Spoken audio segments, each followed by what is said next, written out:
आज विपक्ष के द्वारा बंदी का आह्वान किया गया है वोटर रिवीजन को लेकर, क्या कहेंगे?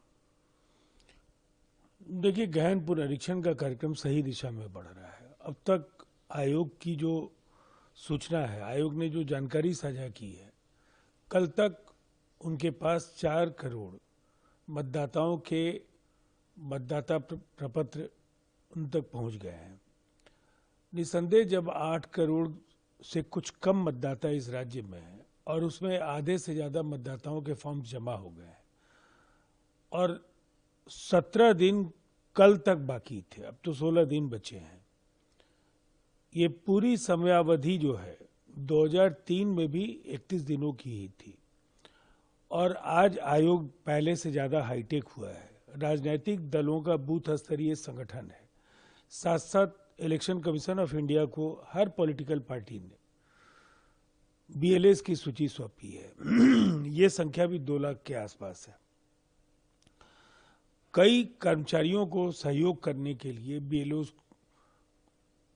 के साथ जोड़ा गया है। ऐसे में ये कार्य कहीं से भी मुश्किल नहीं है।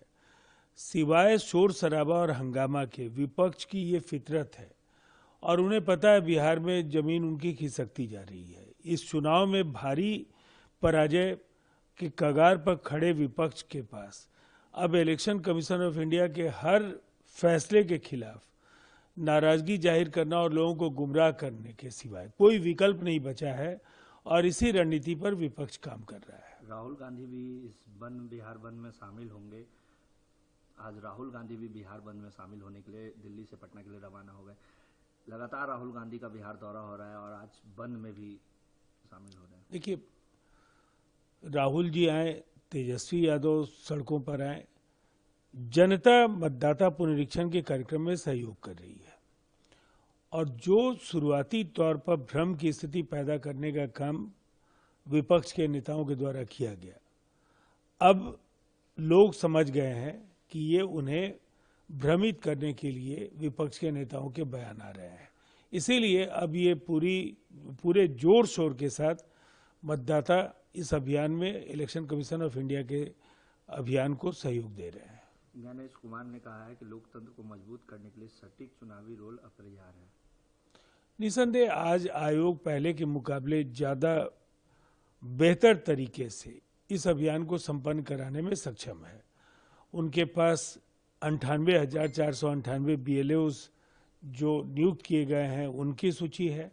राजनीतिक दलों के बीएलएस काम कर रहे हैं, अनेक कर्मचारियों को उन्होंने लगाया है और तकनीक की दृष्टि से भी आयोग 2003 के मुकाबले काफी बेहतर स्थितियों में है।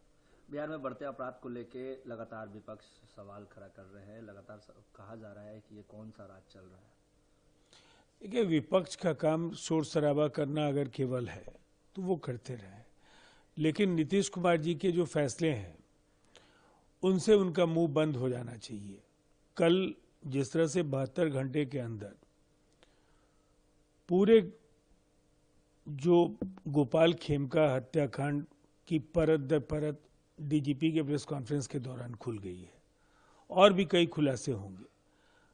जो भी बिहार के अन्य इलाकों में घटनाएं हुई हैं उन घटनाओं के भी उद्भेदन हो रहे हैं और हत्यारों की या जो अपराधियों का जो संलिप्तता है उसको उजागर किया जा रहा है। पुलिस अपना काम बेहतर तरीके से कर रही है और पूरे मजबूती के साथ मुख्यमंत्री नीतीश कुमार जी ने अपराधियों के खिलाफ पुलिस को कार्रवाई करने के कड़े निर्देश दिए हैं। खुद मॉनिटरिंग कर रहे हैं, नतीजे दिख रहे हैं। गिरिराज सिंह ने बयान दिया है। गिरिराज सिंह का कहना है कि जो अपराधी घटनाएं हो रहे हैं वो कहीं ना कहीं सोची समझी साजिश के तहत इस तरह की घटनाएं की जा रही है और बिहार सरकार को बदनाम करने की कोशिश की जा रही है।